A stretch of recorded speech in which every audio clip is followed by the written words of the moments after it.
Great. Today I'm here with Miriam DeMello, who's running for City Council in Ward 11. Hello. Hi. So we had the chance to speak earlier this year before the convention, and so now we're catching up. But for people who haven't maybe heard from you before, why don't you go ahead and introduce yourself? Yeah, I'm Miriam, lifelong resident. I'm running for City Council in Ward 11. If elected, I think I will be the only candidate that has went to Minneapolis Public School throughout their, grammar, high school, middle school education. I went to Okay. Hale Field, Southwest. Stayed in town, went to William Mitchell Hamlin, got a JD there. Worked in the public sector my whole entire life, both for the city of Minneapolis and currently with Mayor Melvin Carter's office in St. Paul. I'm a member of the Minneapolis Charter Commission, which is a group of nerds that get together and review amendments to the city's constitution. And yeah, I'm running for council because, things are not what they used to be. And I just feel that sadly we're moving in a downward trajectory, and I want to make a difference in my community because I don't want to have to leave Minneapolis for the suburbs. Okay.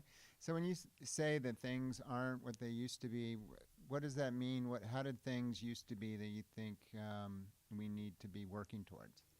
So public safety is one of my bigger concerns, and I just don't feel safe in my community, in my neighborhood anymore. Like, for example, before the pandemic, or during the pandemic, I would go out for a late evening walk, 11 o'clock at night. I would walk around the lake. I feel like I can't do that anymore, just with where things are in terms of crime, the police not having the right numbers, just realizing that there's more guns on the street. Okay. So that just things are not as what they seem. Well, we'll get into that a little bit more, but I guess the first question I want to dig into is, so the convention happened and, your opponent got the endorsement of the DFL, and you took a little time to think about whether or not you wanted to continue the race. So I'm curious about, what you thought about during that time and what kind of made you get back out there and say, yep, it's still the right time for me. Yeah, so as a DFLer, I was planning to, not keep running after not being endorsed at the ward convention.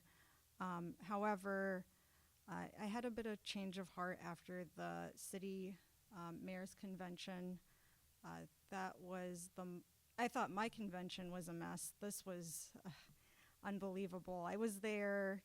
It was really stressful. It was long.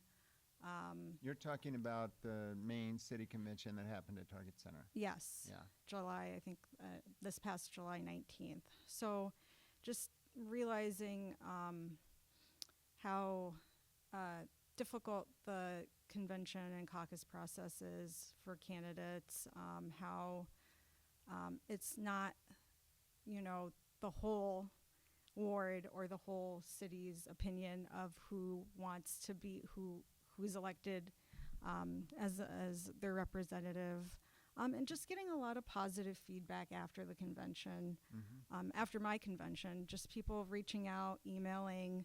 I like to say I have thicker skin, just life experience and work experience, but I would get emails from residents saying, please stay in the race, we need a moderate voice.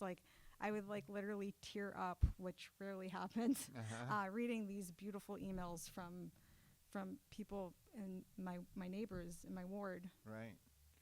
So you mentioned the convention. I mean, that's still going on, right? I mean, so they endorsed Fateh, then there was the CBRC, which is the committee bylaws Regulations Committee, and who stripped him of that endorsement and put the Minneapolis DFL on probation. So a lot of people were upset. A lot of people felt that was absolutely necessary. Obviously, the people who support Fateh thought it was a travesty. And so they filed just to keep it like a motion to retract the retraction kind of thing, right?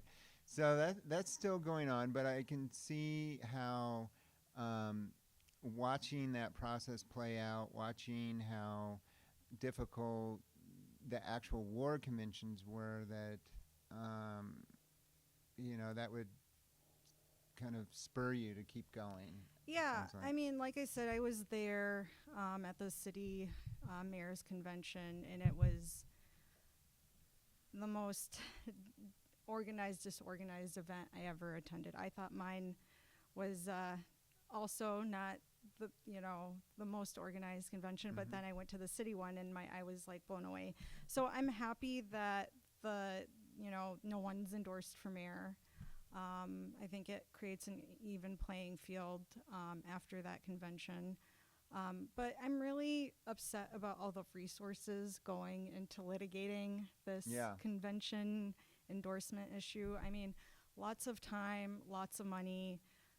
There's so many other issues in our city that, people litigating this issue could focus on. Right. So that just, it's a sore spot for me. Well, and the money even just to put on the conventions. I mean, I think it was $50,000 or something to put the convention on. They charged the mayoral candidates $10,000, I think, for suites. So that's a lot of money that could obviously maybe be spent on something else. Yeah. And again, I feel like the cost, the pay to play kind of mentality around conventions deters really talented people from running. So you mentioned that you wanted to represent the moderate Democratic voice on the council. How would you define that? What does that mean to you, to be a moderate Democrat? So for me, I believe that we need to focus on city issues. We're, a municipality, we're local government. I feel like we need to, number one, focus on city services, the quality of city services we're getting, focus on our public safety ecosystem. And I just feel other candidates and other members of the Democratic Socialists of America tend to focus on bigger social issues. And at the end of the day, a lot of them are very well-meaning individuals that, yes, we have all these social problems in the U.S. and in our communities, but, as a council person, you can only do so much with issues that don't really affect our city, the way our city is run. So as a moderate Democrat, I just feel like I want to get back to basics. I want to focus on city services. I know sometimes there's overlapping, but at the end of the day, I'm not an activist. If I was an activist, I wouldn't be running for city council.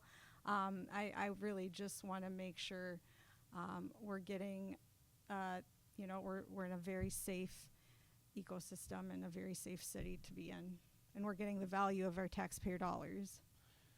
Yeah, so let's talk about that a little bit. So city services, value for the tax dollars, I mean, those are directly related to the budget. The mayor just put out his proposal, and I think now the city council will hold kind of hearings on it, hear from the different departments. What are your thoughts on the budget that the mayor put out? And all the council members will offer amendments and negotiate those. Are there amendments that you would put forward? Start there. Well, without getting too into the weeds, because I can easily do that just with my experience and really understanding how a city budget works. I feel that any time we raise property taxes, it's a burden on our residents, and not just, property owners. It's also to renters, to just people, business owners, people living in the city. So it's really concerning to me when that happens. I'm not against taxes. We use correctly. They're supposed to fill our potholes, keep our streets lights on. But I just feel that I wish what we can do at the city level is like look at what we're spending money on and finding ways to, I know trim the fat has been used a lot, just exercise more financial responsibility so we don't have to raise property taxes so much. And again, I'm not against taxes. I just feel like what can we do to make sure we're not pushing people out of their homes and making sure that living in Minneapolis is affordable for, renters, families, homeowners, single people, whoever. Is there any particular fat that comes to mind that you would think needs to be trimmed? There's a lot of programs that the city has around policing. I just want to make sure that those programs are run effectively. I also think, and this is probably going to be a shock to people, I also want to look at city leaders' salaries. I think that's something we really should look at. Maybe, electeds take a little bit of a cut. Directors maybe take a little of a cut. Going back a few years, I know there was a department director that made a little bit over $300,000. I mean, that's very steep. I think that's still the case on some. Yeah, I know the chief information officer.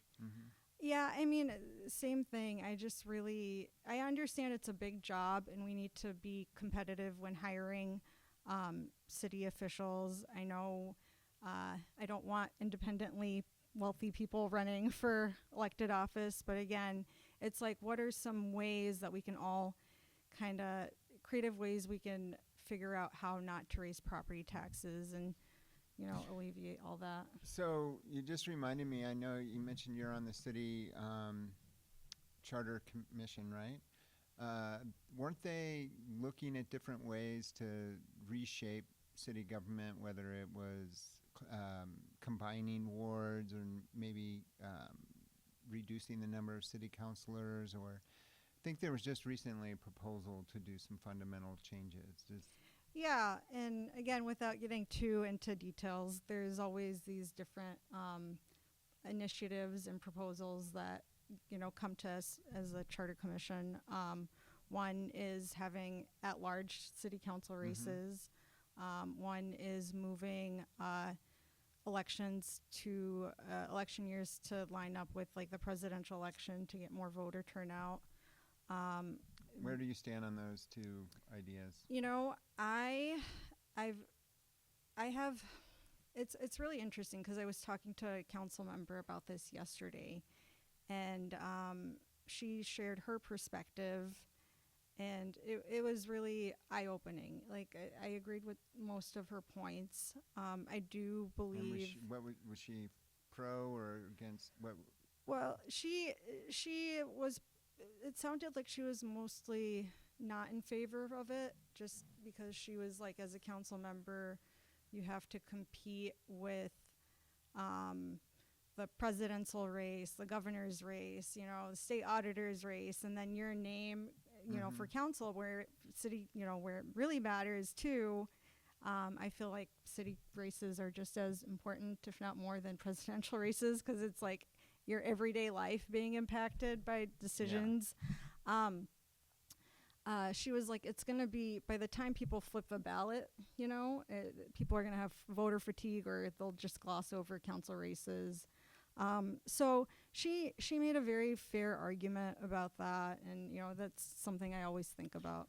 So I've heard something sort of similar, not so much that like people don't have the attention to get through the whole ballot, but more their difficulty in raising money because obviously, it takes money to print flyers and do all the digital ads and all that. But if you're competing with the Senate and the president and all those campaigns that are also trying to raise money, that it makes it harder. But so that seems somewhat valid to me, but doesn't St. Paul made the decision recently, though, right, to change city council to even years? Mm-hmm. So I don't know that I don't think that's happened yet. But No. they seem to think they can manage it. We'll see. Yeah. I mean, there's things that St. Paul has done that Minneapolis hasn't done. Rent control, rent stabilization, Mm-hmm. a variation on that is one of them. There's some bumps in the road that we're experiencing in St. Paul. Yeah, so let's talk about that a bit, because that seems to be one of the biggest differences, at least in the mayoral race, and I guess in some of the city council races too, like whether or not you support rent control. I mean, where do you fall on that? Yeah, the studies show that rent control generally doesn't work in urban dense populations like Minneapolis for many reasons. As it stands, like the traditional notion of rent control, I don't think it's something that works for our city. I think it ultimately hurts the renter and landlords and, just housing. I don't agree with the 2040 plan. I know that's bold to say. Well, it's a huge plan. So, I mean, well, I guess my follow-up questions would be like, what are some of those things that you think that you've read that indicate that rent control won't work? And then, what are some of the reasons that you aren't in favor of the 2040 plan? So I always read credible news, data-driven Like Better sources. Minneapolis, kinda? Yeah, exactly. Okay. Just in like what other cities like Minneapolis do. So it's really interesting to compare to what different experts say on rent control, and the consensus is it does not work. The 2040 plan, there's parts of it that I do like. I definitely think that we need more family, multi-unit complexes on bus routes, thoroughfares. I just feel like affordable housing, yes, we need more affordable housing, but what does that look like? Like, that's not just apartment units. That's not just rentals. A lot of people, a lot of families, are looking for affordable single-family homes for yards that their kids and dogs can play in. How do we make single-family homes affordable in Minneapolis? There's other forms of housing like cooperatives and microhomes. How do we make single-family? I mean, I think the median just went over 400,000. Like, is it just a matter of, I don't know, can you build more single-family homes, or how do you make them cheaper? I think you can. I do think that we need to look at zoning, or zoning laws. I would want to take a really deep look at what we can do with our zoning policy. I'm not a big fan of taking a single-family lot and turning it into a multi-housing unit. Again, depending on where it's located, but I want to preserve, the charm of our Minneapolis neighborhoods. There are solutions. I feel like there is a lot of vacant homes, single homes, buildings that, if the city were to kind of flex more on their eminent domain powers, maybe, the city can get in there and be like, okay, property owner, this house has been abandoned for 10, 15 plus years.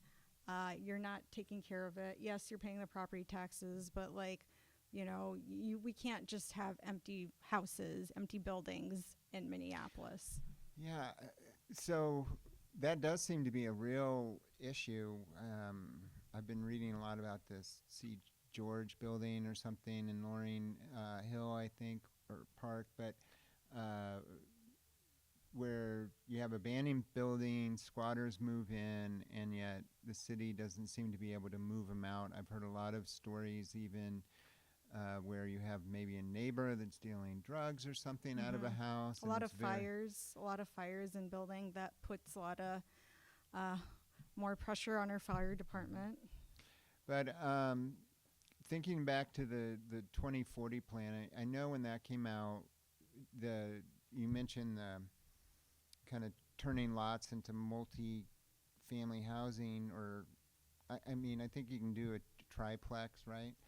And that always to me seemed unrealistic because I don't know anyone who owns a home who's going to kind of feel like, you know what, it's time for me to just sell my home, tear it down, and rebuild it as a triplex. You know, I didn't see that happening. I mean, or if it did happen, it would be a builder who would maybe buy a property, tear it down. That's actually happening in South Minneapolis, right at the corner of 50th and Lindale. They're putting in a big, we'll see apartment building there, which seems like an odd location for it. But the economics don't work out. Yeah. I mean, you have to, if you were to do that and build a triplex, it's gonna be expensive. Yes. I think so. So keeping property taxes down is one of your tenets. You mentioned public safety and some of the programs around that. What is your ideal public safety program look like? Yeah, I mean, I think we do need to get back to the number of officers that the charter recommends. I know there's been an increase of recruits. I believe we're around 600, a little over than 600. If I'm not mistaken, the charter recommends around 700.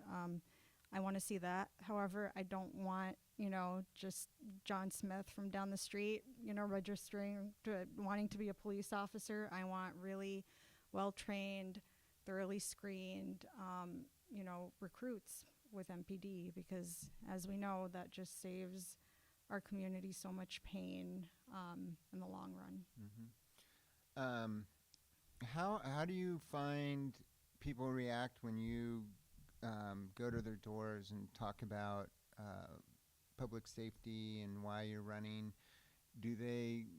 Are they supportive of that, or what are you finding?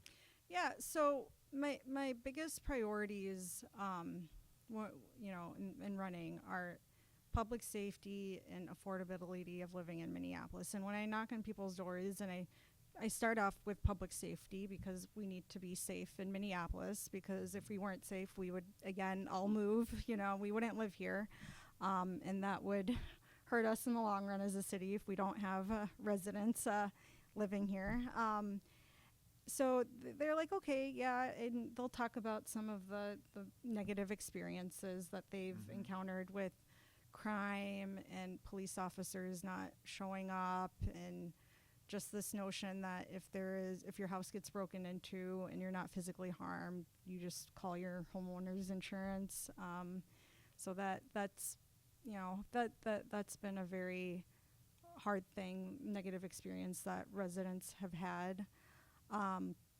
And when I talk about property taxes, like their mood and tone shifts, it's like, yeah, I mean, they're like, my property taxes went up by, and I'm not feeling that I'm getting the value or getting the bang for my buck from, living in Minneapolis. Like, my city services aren't getting better, so why am I paying more to live here? So it's been positive.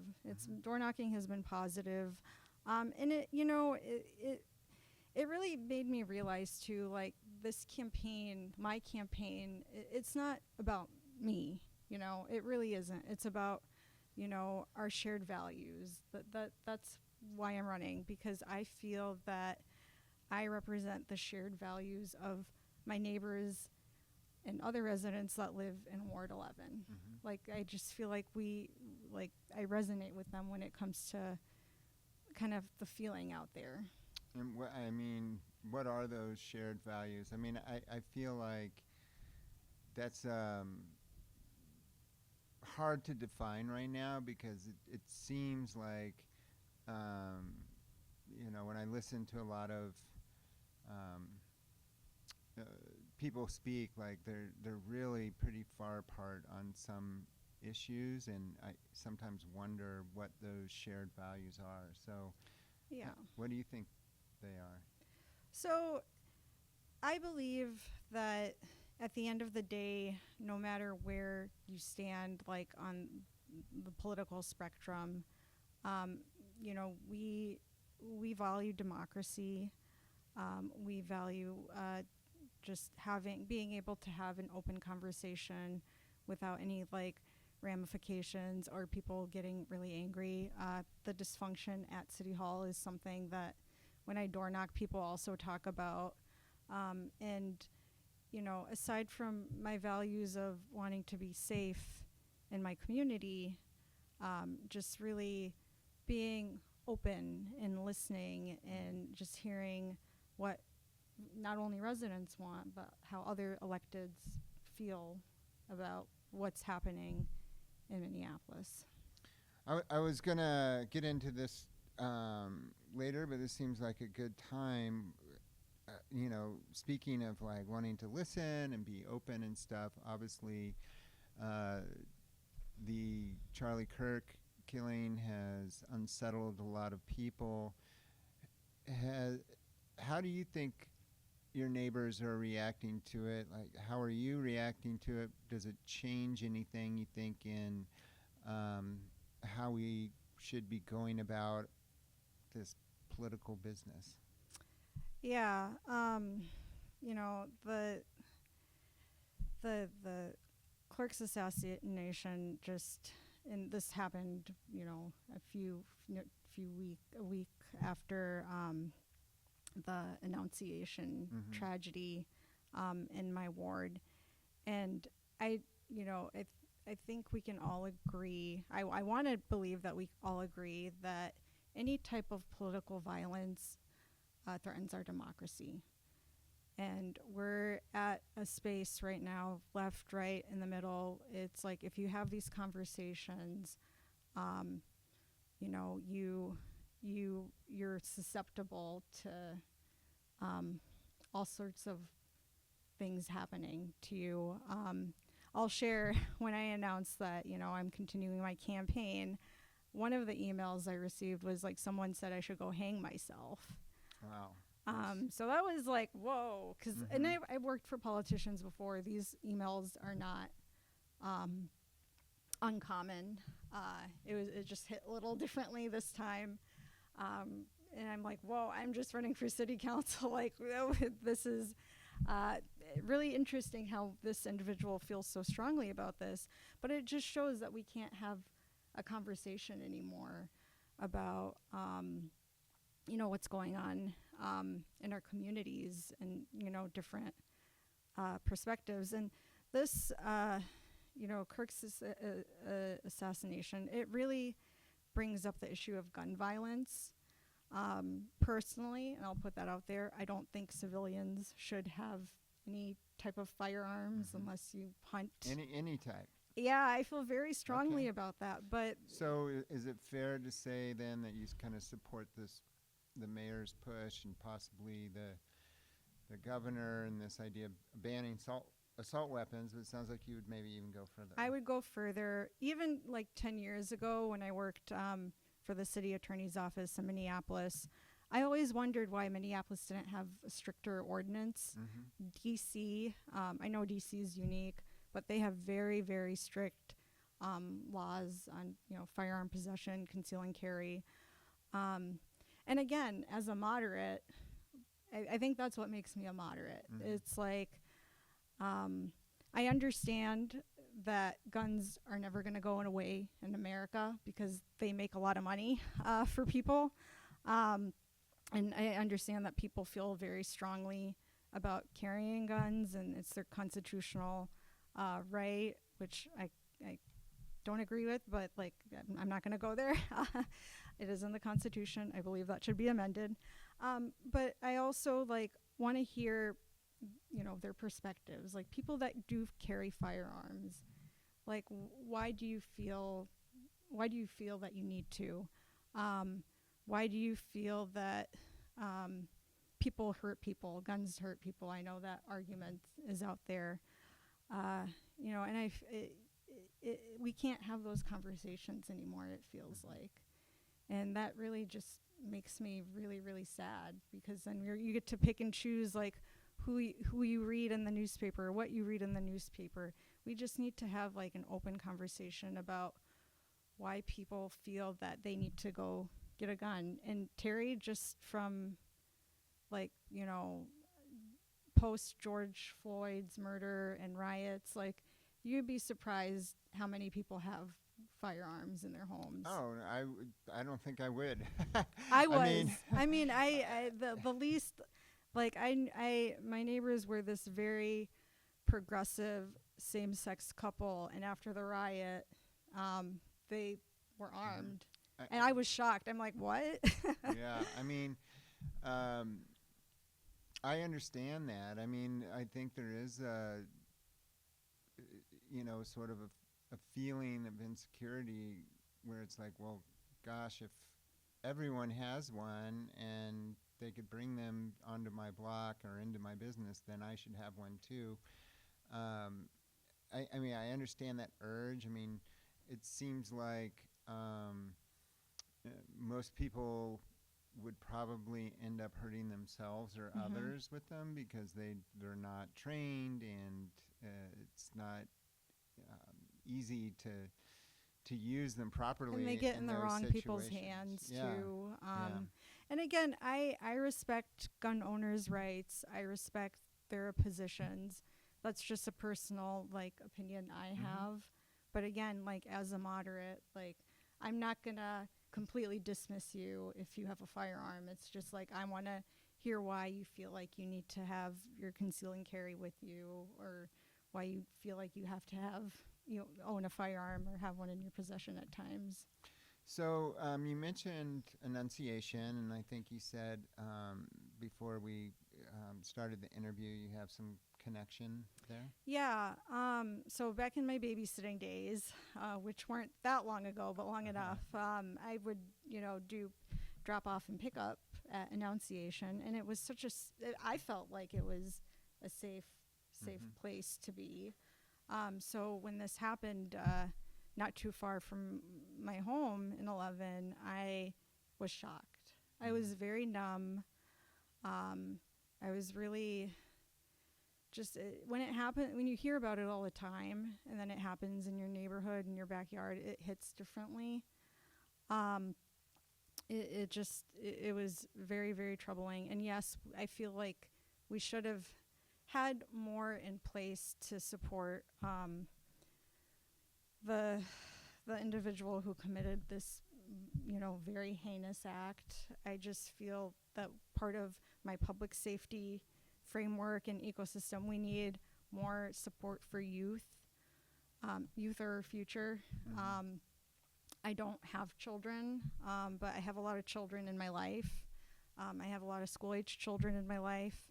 I'm like, how can you tell me, I always want to talk to them, what are people saying about this, or how do you feel going to school after the shooting? So I want to get everyone's perspective, big and small. And it's hard because I had someone in Ward 11 that I became close with over the campaign. She had her kids in the pew. And that just really, when you have that direct connection to someone, it also hits very, very hard. Yeah. And again, from the Annunciation tragedy, I went to the vigil too, and that was very hard as well because, and I'm probably going to get a lot of reactions to this, but that vigil felt more like a DFL rally. I was going to ask you about that because I heard the same thing that. And I want to say thank you for Moms Demand Action. Thank you for putting that on and creating that space. It's just when politicians come in sometimes, and there was only one politician that had a plan that was communicating, like, this is what we're going to do to address this issue. It was a hard day, hard evening. I mean, it in an election year, it's so hard. I mean, it seems like every event becomes an opportunity, right, for you to kind of promote yourself, which, again, I understand, but we shouldn't politicize gun violence. Yeah. Well, when you think of the Annunciation shooting, is that fall into the political violence realm, or is that different, you think? I think it's different from what law enforcement has shared about, the individual who committed this awful act. It didn't seem like it was super politically motivated, at least to me. It's hard though, because like I'm Catholic. I consider myself a pretty liberal Catholic. So yeah. I was gonna make a joke about that. Yeah. So and my family emigrated to America to have, to exercise their freedom of religion, their freedom of speech, freedom of association. And when something like this happens, it just really it hits differently in kids. Like, again, I don't have kids, but I have a lot of kids in my life. I can't fathom the idea of, you want to send your kid to school and they don't come back. Yeah. Like, that just is so I can't imagine the pain that the parents are feeling right now. I know it's ongoing, and it will be felt in the community for a long time. And I hope it does. I hope people don't forget that this happened. And, I know there's a lot of shootings in Minneapolis motivated by different things, but I know we just had September 11th, the memorial of that. I put that I put it in the same bucket. Yeah, I mean, whether it's straight up political, I mean, there's definitely some sort of ideology that gets involved, but I was just listening to some people this morning talking about it, and I agreed with it, that a lot of times it doesn't fall cleanly into one bucket or another. I mean, these people are obviously deranged and kind of have their own strange conglomeration of ideas that are motivating these things. But I hope we can go a length of time so we can stop talking about it. I know. That would be nice. But as a city councilor, I mean, I don't know what can be done. I mean, I think that's you talked about your neighbors getting guns, and, one of the proposals you hear, like, particularly people on the right talk about, is like arming teachers and putting more guards in front of the schools and stuff like that. Are there any ideas like that you feel like are good ones, or how does our city do anything differently that would actually make a difference? With the schools, that I'm glad you mentioned that, but because the city council has very little to do with what Minneapolis Public Schools does. I know, at least when I went to high school, there was an MPD officer or someone from the police department there. I wish that were still the case. Sadly, this is where our society is right now, and I'm a big proponent of having some type of law enforcement officer trained in schools. I know after George Floyd, that tragedy happened, there was some pushback on that. They don't have to wear, blue. They, maybe, I don't know, you have to identify yourself as a police officer under the Constitution, but we need some type of trained law enforcement presence at school. Didn't they have something they called resource officers? Yep, those are the resource Do officers. they still yeah. have those, or do they cut back? To my knowledge, they cut back significantly. Okay. So, what can change in the police force? I mean, you mentioned earlier that you wanted to look at some of the budgeting for the police force. I'm not sure exactly what you meant for that. I know overtime has become a big issue of late. So have um, uh, the city just passed an ordinance to charge businesses when officers work off duty and protect businesses. Where do you stand on those things? Yeah, I mean, I've heard the arguments. I've heard it from Mayor Fry directly when I asked him about getting rid of double overtime. Initially, I was very, hesitant about, making that budget amendment when we need so many police officers. When you say double overtime, I think that means you're working on a holiday or something. Yeah. Is that? Yeah, Okay. that's pretty much it. But instead of making time and a half, you're making double. Okay. So there's apparently some police officers that are choosing to work more double overtime shifts. So I get that's a big budget expense for the city. But at the same time, it's like we're not where we need to be with numbers. Horrible acts of violence keep happening. And event fees. There needs to be police presence, sadly, at events, and that's not cheap. I've known that there are a few neighborhood organizations that I've dealt and worked with in my professional experience that were like, we need police officers. We want police officers at this event. However, we can't afford to have police officers at the event, so we're not going to have this event. And again, these are organizations giving back to the community with, free low-cost events for families to, take their kids to and play with. Yeah. And so, it's a very tough conversation. But again, I want to hear subject experts' opinion on, this budgetary change that the mayor is proposing. So you mentioned the recruiting, and that's up.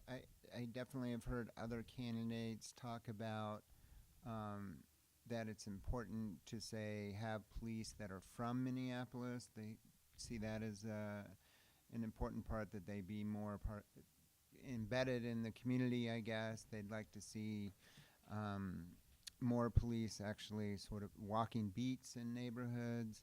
Are these the type of things that you feel like would improve the trust between the police and the city, or do you have other ideas? Yes, no, I am a big fan of having officers out and about in the community. Whenever I see an officer just like, at the co-op or, just around, and it's appropriate for me, and I can do this as a 5'2" woman. Like, I'm like, thank you for your service. I approach them like, thank you for being here. But, yes, I would love to have police officers, work and live in the city.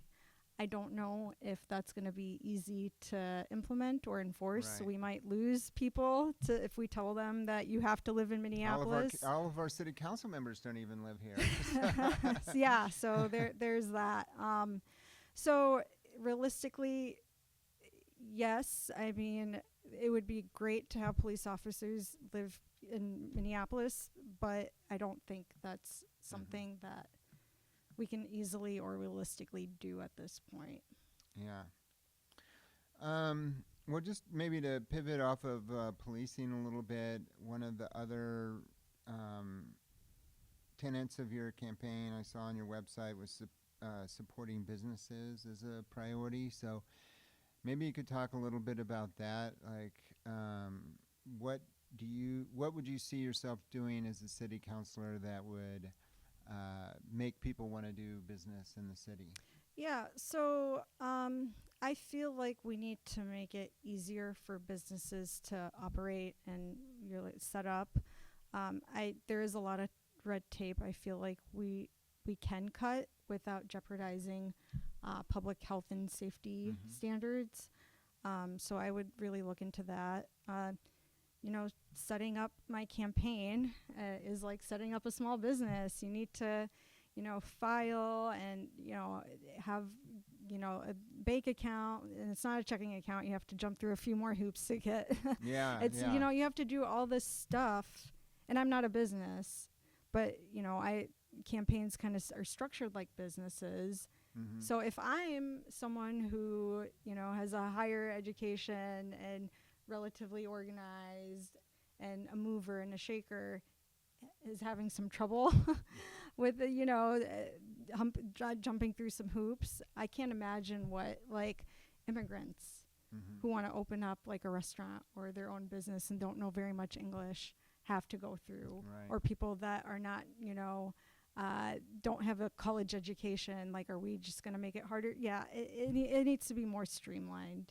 Mm-hmm. And I think the city can really help with more, grants, more direct support, more liaison Right. with smaller businesses. And how is the sort of business life going in Ward 11? I mean, is it are people? Because I don't think of sort of going south a lot of times. Well, even further south than I live to go out to eat or anything like that. But do you feel like, in general, Ward 11 is doing well, or does it need special attention? Or So from the business owners I spoke with on the campaign trail, I feel like it's been pretty positive. mm-hmm. And I do want to acknowledge that Ward 11 is home to middle and upper middle class residents, so they are able to go out more to eat. That sales tax, that increase of sales tax, when you see on your receipt when you go out to eat, many people don't notice that, but just hearing from businesses, they have mentioned like, hey, this people are starting to notice this increase on their tab. Mm-hmm. What can you do as a city to help us make sure that we can stay open with this tax? So this is a special city sales tax? Yeah, or is it's it like, yeah. Okay. I remember going, I had, I like to share the love. I remember I had a coffee meeting, brunch meeting at Wiseacre not too long ago, next to Tangletown Gardens in 11, and I noticed this like little tax. I'm like, oh, Right. I took some time to like actually look at my receipt, and I'm like, okay. So yeah, what other items do you think distinguishes your campaign from the other people in the race? Yeah, so my campaign is really based on my value system and the values I share with my neighbors and other people that live and work in Ward 11. I'm not a machine. I don't have the political experience. I still, find it hard to believe that like, oh, I'm a politician now. Mm-hmm. I don't. I run my campaign very. It's non-conventional. My donors are all, they contributed from the Mm-hmm. kindness of their hearts. I don't have, unlike my opponents, I don't have public. I don't have developers supporting my campaign. It's all just been really, really generous, kind individuals Mm-hmm. that see the hard work I'm doing and support the moderate message I'm putting out there, and just really like, are like, yeah, we feel the same way you feel. We have the same values you do. go get them. Mm-hmm. It's been very supportive. And endorsements, I feel the same way about endorsements too. From the beginning, I never really sought actively out to seek endorsements. A lot of unions, I support unions and love their work, but a lot of unions already endorsed before I joined the campaign.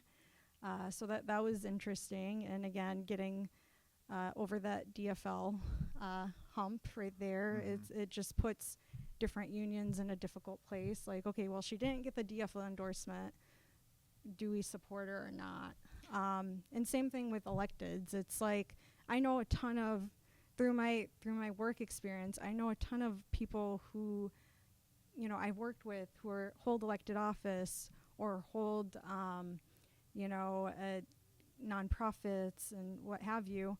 But it just feels really selfish of me to be like, hey, this may hurt your career or not, this may, I don't want to say hurt your career, but you may be, looked at the wrong way if you endorse me. Can you do it anyway? So I just was like, I'm going to be very neutral.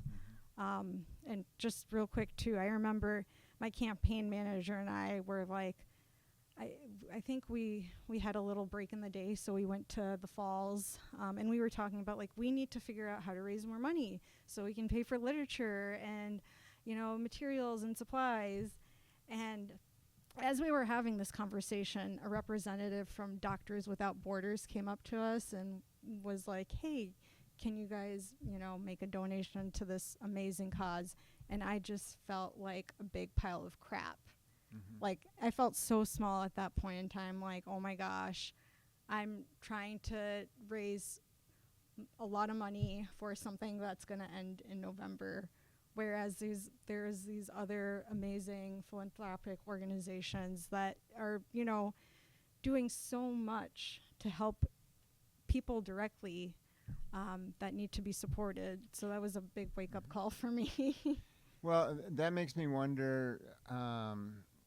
So there's other cities that have different rules about campaign finance. There's other cities like New York that have matching funds. Those to me are things I would love to see come before the Charter Commission, right? Like, are there ways that candidates can run without having to raise a lot of money, right? And because it seems like quite a bit of the criticism you see out there is like, oh, this candidate raised, this money from this person, and they do X, Y, and Z, and how do we get a political system that is a little bit more independent from donors, do you think? Yeah, I mean, I would love to see that as a proposal at the Charter Commission about some type of max contribution. I just feel like elections in the U.S. are, I wish we had more of a European model where it's like you can raise this amount of money and you have, 3 months to campaign, go. Whereas, like, the longer it is, the more money it takes, and the more money you have, the more people you can get to. It's just, again, there's so many other worthy causes other than campaigns. Yeah. And I'm not a machine. I'm your average person. So it deters, average, really intelligent people who care about the city from running. Absolutely, yeah. One other thing I wanted to ask you about, I know Ward 11 tends to be a bit older demographic. I'm wondering if there's anything specific that your campaign is focused on in terms of just, and I know maybe it's property taxes is the big one, helping older people stay in their homes, but are there any other programs or ideas that you have to help that community in Ward 11? Yeah, I definitely want to. I'm researching ways that we can have more senior support services, like direct support services in the ward for elderly residents. This could be like, I know Neighbors and Helping Neighbors had like a sidewalk maintenance program where people who weren't able to had individuals, volunteers come shovel their sidewalks.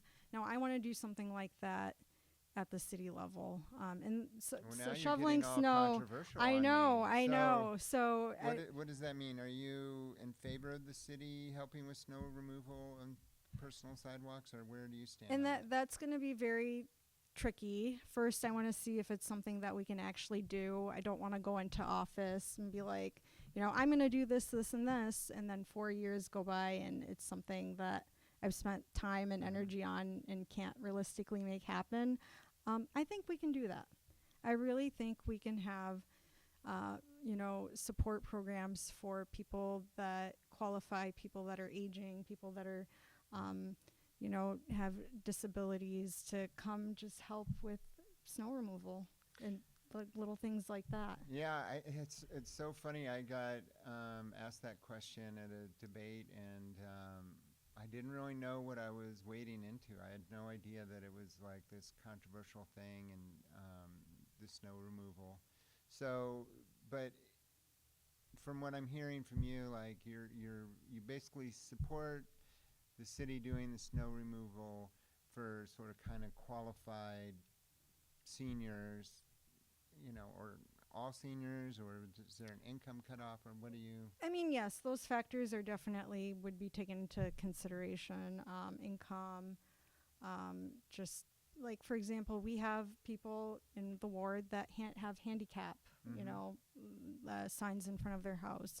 Like maybe, if those were the group of individuals that applied for some help shoveling their snow, I don't see why that would be very controversial. And there are definitely ways I think we can accomplish this, and ways we can team up with our neighborhood orgs. Our neighborhood orgs in Ward 11 are just amazing.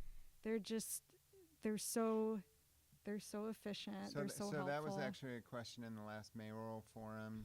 It was supposed to be a lightning.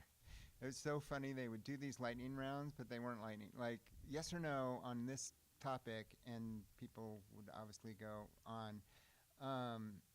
But one of the lightning questions was, do you support more funds for neighborhood organizations? I do. Yeah. Because they give back to our communities. Yeah. I've been at so many free events that the neighborhood orgs hosted, and it's great. I mean, I definitely, they definitely provide a public function to some extent to our neighbors. And I think a sense of community too. I mean, I think the criticism on neighborhood orgs is that maybe sometimes they don't represent the whole neighborhood. They might lack some diversity. Some people see them as, I think, contributing to gentrification maybe. But while that may be true in some instances, it does seem like they do some really great projects and give people volunteer opportunities and help build community. I mean, the one thing I've seen is that, yes, sometimes they're not diverse, but that doesn't mean that anyone can't show up and be a part. Right. So. No, our neighborhood orgs in Ward 11, from my experience, have been, very inclusive, very welcoming, and very neutral when it comes to like political issues. Like, I've had people tell me, like, you can join, but you can't talk about your campaign, and I'm like, okay, that's fair. That's totally fair. So, and I respect that. And again, I do feel like they're trying to be very inclusive as they can. And in Minneapolis and Minnesota, sometimes we only see our neighbors at National Night Out, kind of like that estranged family member at Christmas time. It shouldn't be that way. I just feel like when we know our neighbors, I feel safe in my home, partly because I know my neighbors really well. Right. So, are there any topics that we haven't covered today that you wanted to mention? Oh my gosh, I'm sure there is. I can't think of anything off the top of my mind. So, I know I took up a lot of time talking about different things, but yeah. All good stuff. So, what's coming up with your campaign? If people want to find out more about you, are there upcoming forums? Are you on social media? Do you have a website? How do people get involved? My with you? webpage, email, please email us if you have questions. We will get back to you within 48 hours. I know that's a big part of being a city council member is returning calls and emails from residents. That's what myself and my team strive to do, is hit that 48-hour mark. The web page, I know the League of Women Voters has a big debate coming up at the end of September. I want to say September 30th, but that's in my mind. But please check on that. But yeah, I mean, we're really hitting the doors and just being, out there and attending. I know summer with school starting, there's less community events out there, but if there is an event, we'll likely be out there. And yeah, we're out and about every evening. And you do have yard signs, because I know I've seen do have a few yard of them signs. walking my dog around. Yep, we do have really, I think, aesthetically pleasing yard signs, Viking colors. So people order those through your website, I'm guessing? People can just email us and we'll get them a yard sign. I mean, at this point, and this is how unseasoned of a politician I am, for me, yard signs are as important as political contributions or donations. And I know people are like, don't say that, you need the money. I'm like, but I also need yard signs out. Yeah. So you got some in your garage? I got some in my car, my garage, at other people's homes. So yeah, if you want one, just email. All right, great. Well, thanks for sitting through some of the technical difficulties we had before this. Oh, it's all good. I'm not a diva, so things happen. All right, great. Thank you. Bye.